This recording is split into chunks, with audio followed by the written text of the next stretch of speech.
Class is in session.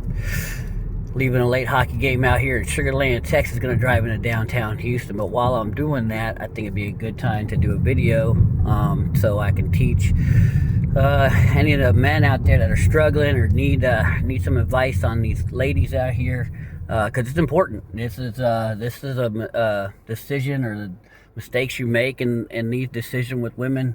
It'll be some of the biggest mistakes you'll ever make. It's some of the most important decisions you'll ever make. And in the cases I've been doing, guys have been losing their lives. Now, I'm not saying you'll lose your life, but the women don't respond like your social interactions or your friends. With our friends we can be liked, or with our friends we can be agreeable. In social encounters, it's good to be agreeable, and it's good to be smiley and conscientious and nice, and but with women, they're a different breed. You got to be assertive, you got to be dominant, you got to be disagreeable. That's what they want, so it's kind of like counterintuitive. And they don't need to like you, but they do need to respect you, and those are two different things. So anyway, but what I've been teaching is you need to be the alphabang, the dual mating strategy. Be the alphabang side of the dual mating strategy. Don't be the beta male provider.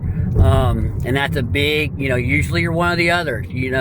Every blue moon you can be both, but usually it's one or the other, or usually they're looking for one or the other. So anyway, having said that, now let me just say this before I start, but most men like to be the beta male provider because, number one, it's kind of what we were taught, be successful, work hard, with all that, and, work hard, Johnny, be a good guy, and you'll get a good girl will notice. Well, that's kind of what we were taught, little Disney blue pill, whatever, but that's not how it works, right?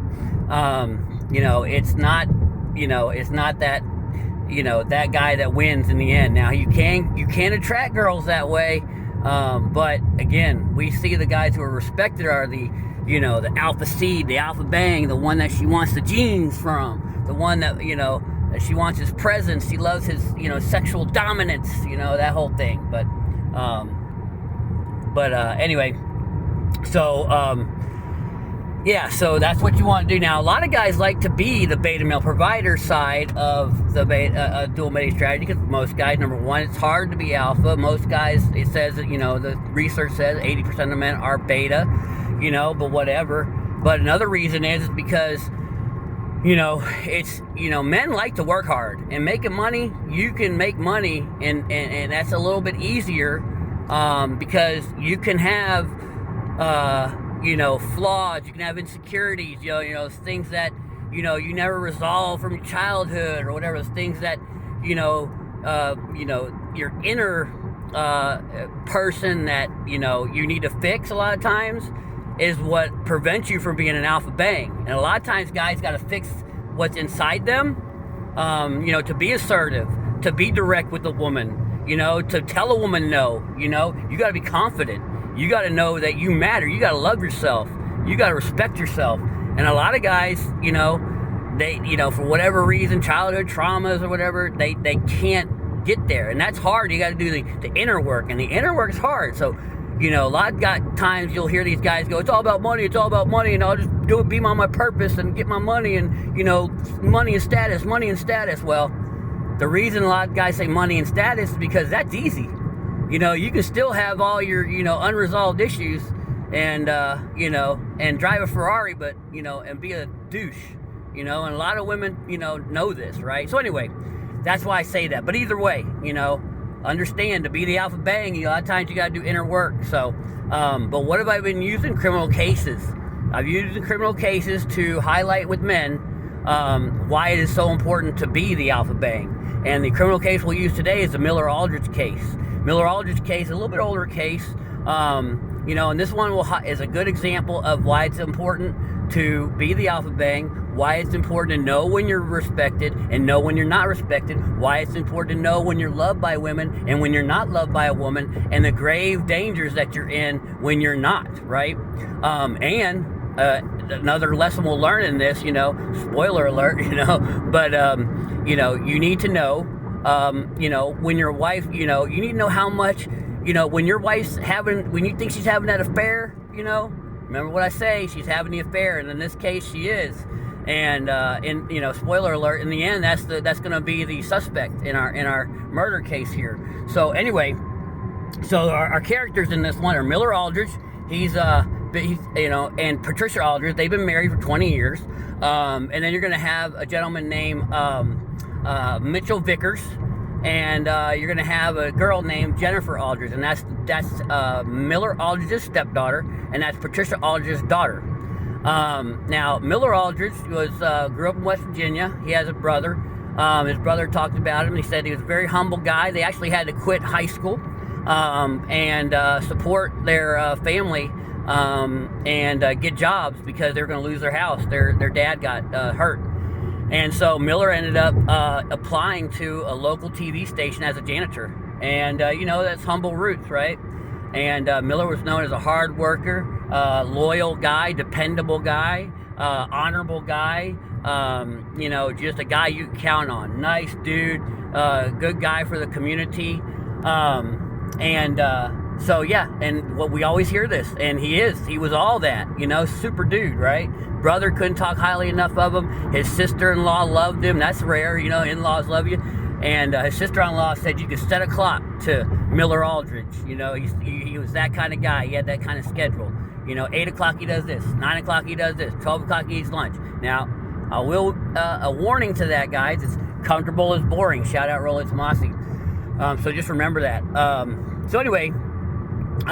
Miller Aldridge gets his janitor job at the local TV station. He also gets married right about this time. So when when he should have been graduating high school, he married his high school sweetheart, and they had no kids, but they did get divorced. And he was single for about 4 years. I don't know exactly what age he was when he met Patricia, but he ends up being single for a little while, and then meets Patricia. Now this was back before the days of dating apps. And I guarantee back in those days, I'm sure he was probably single and lonely for a while. So, that tends to, maybe he didn't, vet her properly. I don't know. But anyway, neither here nor there. But yeah, this is a time before, this is like in the mid 90s, I think. But anyway, he married Patricia Aldridge. She was known to have a very good personality, very outgoing, very easy to get along with, just a nice person. Very, very well known in the community, very active socially.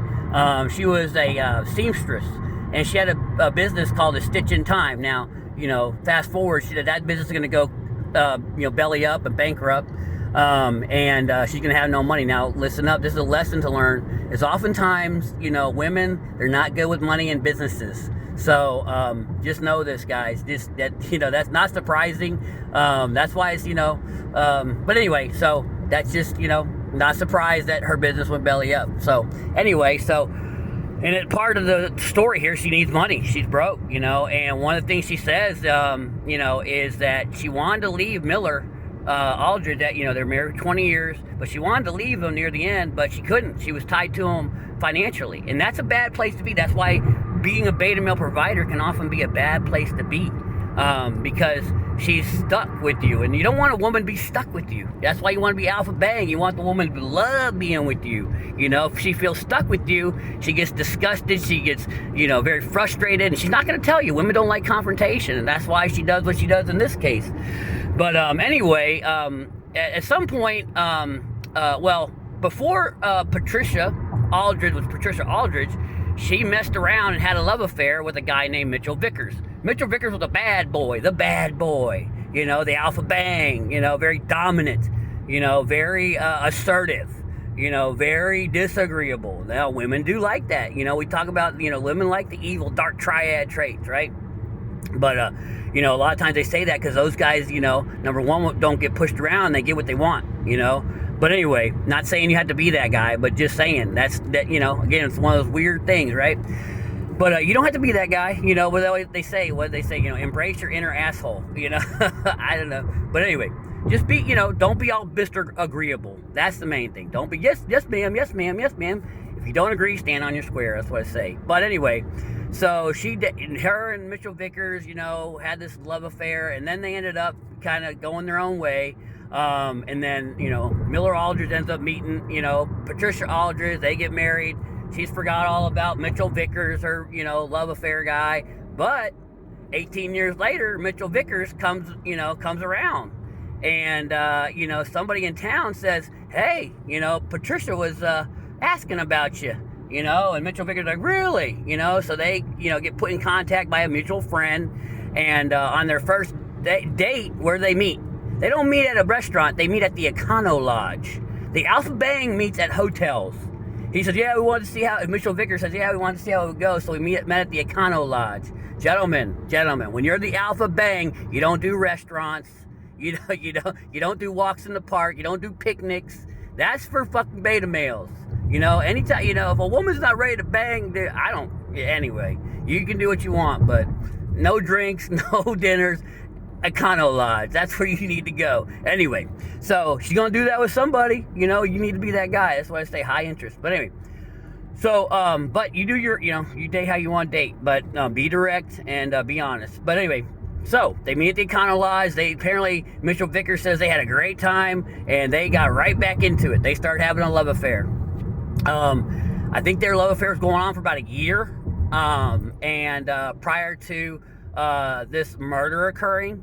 And Miller Aldridge, Patricia Aldridge's current husband, he kind of knew. He was like, he wasn't getting, like I said, unwilling, unfaithful, untrue.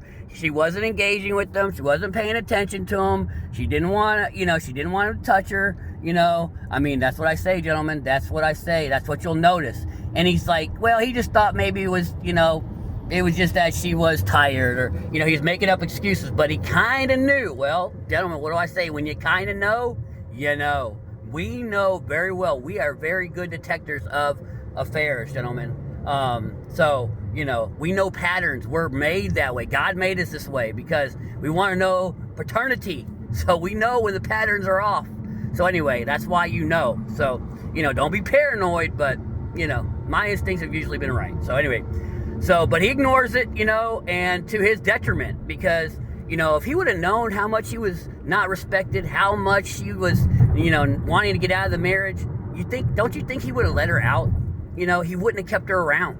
He wouldn't have stayed. I'm sure he thought, well, maybe we'll work it out. I'm sure he didn't think that she was, so upset she wanted to have him murdered, but that is the case. So she tells Mitchell Vickers, and what do I always say, guys? She says she's being abused. So Mitchell Vickers, now she saw him as alphabang. That doesn't mean, he's told that means that's what he is in her eyes, and that's the most important thing. However, I think he has some simp behavior because part of the reason he confesses to this murder is because he says he was going to go back to prison for a burglary, an earlier burglary that the police wanted him on. He was going to go back to that. He's going to turn himself in. And he knew he was going back to prison for a little while. And while he was in prison, he wasn't going to let that Miller Aldridge jerk, beat up on his girl, So he went, and Patricia let him in, kept the garage open for him, kept the motion light on. She kind of coordinated it. She had tried to hire 2 other guys to do this, tried to pay him $7,500. People in the community saw, knew Mitchell Vickers and her were a thing. But what they did say is they acted like high school lovers. And that's another thing, though, guys. When you're the alphabang, she'll treat you like that high school lover, that kissy, lots of affection. Hey, that's a nice thing. I think that's a good thing. But anyway, so Mitchell Vickers, her lover, ends up, surprising Miller Aldridge, who was a good family man, had a suburban house, nice little house. Sorry, let me back up just a little bit. Miller Aldridge was remember I said he was a janitor at the local TV station. I forgot to add, he had then, after a couple years, had put in to be a photojournalist at that same TV station. So for about 20 years, he was actually a photojournalist at the TV station. And, well known in the community, for having his camera and getting stories on the news. He was very well respected and very well known in the community. And known as a good guy. you know, and known as an honest guy, known as a guy that was professional. A lot of the police knew him. A lot of the district attorneys and prosecutors knew him because he did police stories. And everybody had a good word to say about him. So this guy who's, you know, known to be Mr. Respectful, as we, you know, usually see with the beta male providers, you know, all the, you know, what's his wife saying? He's abusing his daughter. He's abusing, you know, the wife. And what's this Mitchell Vickers guy? Everybody said Mitchell Vickers and Miller Aldridge, the two guys that were, this love triangle with Patricia Aldridge, they said Miller Aldridge and Mitchell Vickers couldn't be more opposite. They were total opposites. Well, what does that tell you? Miller Aldridge was a beta male provider, and Mitchell Vickers, the bad boy, felon, and gonna be a murder. He's gonna get convicted of murder without mercy. I believe that means without parole. For Miller Aldridge's murder. So she was in love with a felon, you know? Affair, allegation of abuse, you know, beta male provider, you know, not respected, you know, succumbing to, you know, a hired murder. I mean, we see this over and over and over again, you know, and who wins out? Who seems to win out? The guy having the torrid affair, the alphabang guy. If you can't see the dots I'm connecting, you know, I don't know what to tell you. You can be a beta male provider all day long, but doesn't seem like that's the one the woman wants. And I don't make the rules. I'm just saying, you know, you be who you want to be. But anyway, and here's another thing. Now, Patricia Aldridge had a daughter prior to marrying Miller Aldridge.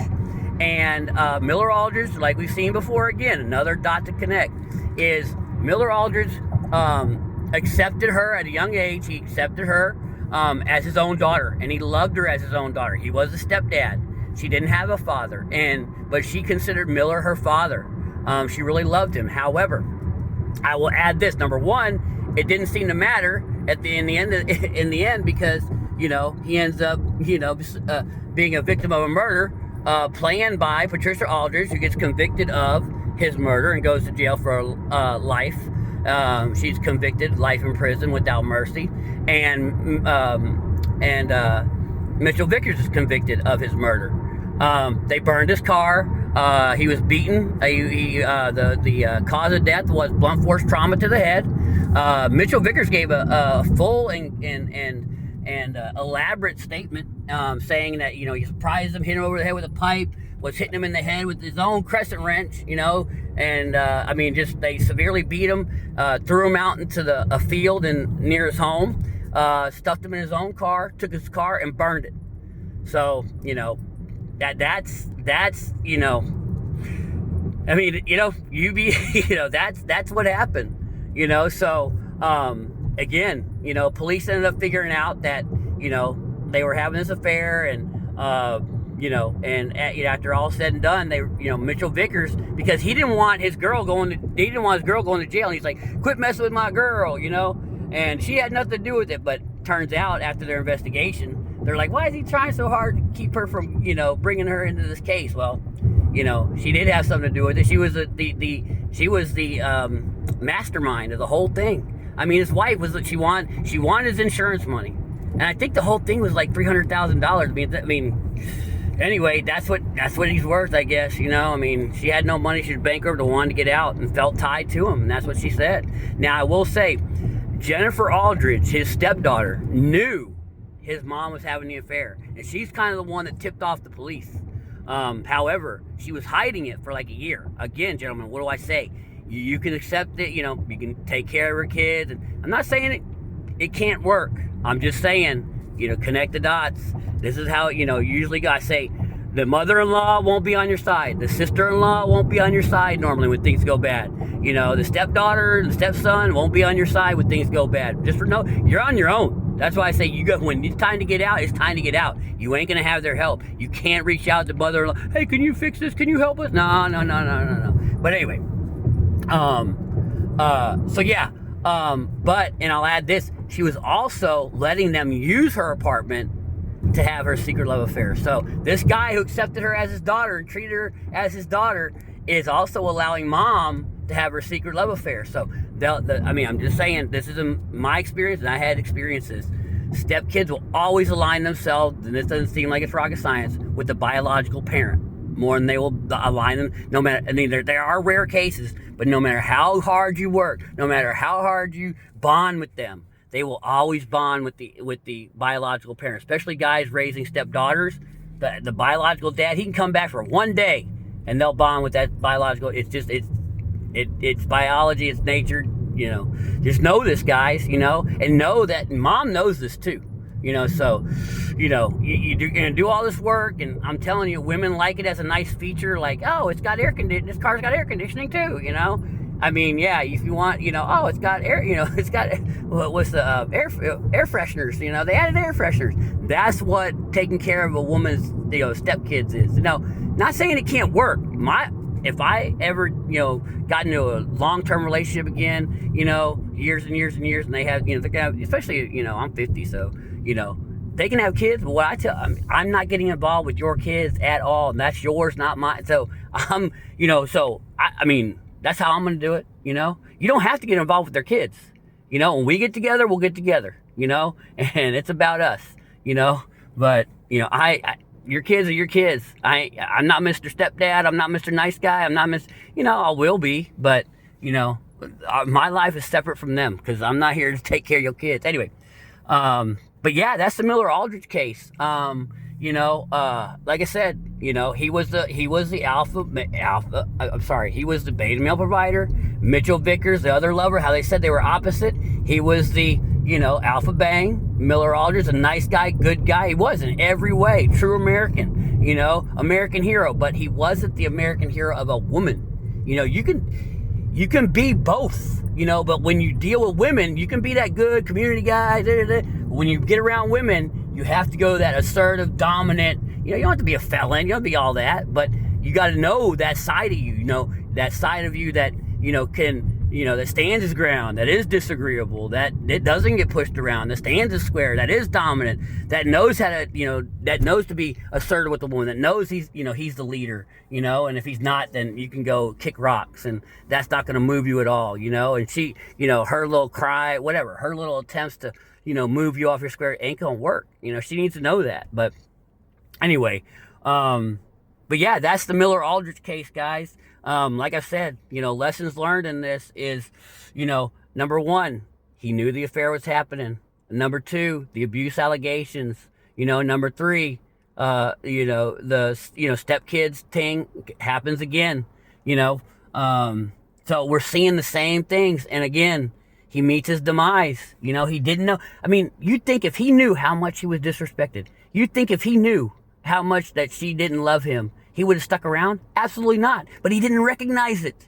And there's thousands and thousands of guys right now that don't recognize it, that are going through this. And again, you got to know disrespect. You got to know unwilling. She'll be unwilling to do things with you. She'll be unwilling to cooperate with you. She'll talk crap about you in public. She'll talk crap. She'll ruin your reputation. She'll talk crap to her family about you. Those things are disrespect. Those are deal breakers, in my opinion. Maybe, but get a friend, talk to a friend first. Unwilling, unfaithful, she'll probably be unfaithful, and she's gonna lie to you. You're gonna catch her in lies. When that starts happening, there's not much chance things are gonna work out. So I just say this, these are the lessons to learn. Once again, connect these dots. Go look at all my other cases. I'm doing these cases. This is not a one-off. These are happening over and over and over and over again. And I got so many more. Okay? All right. We'll see you on the next one.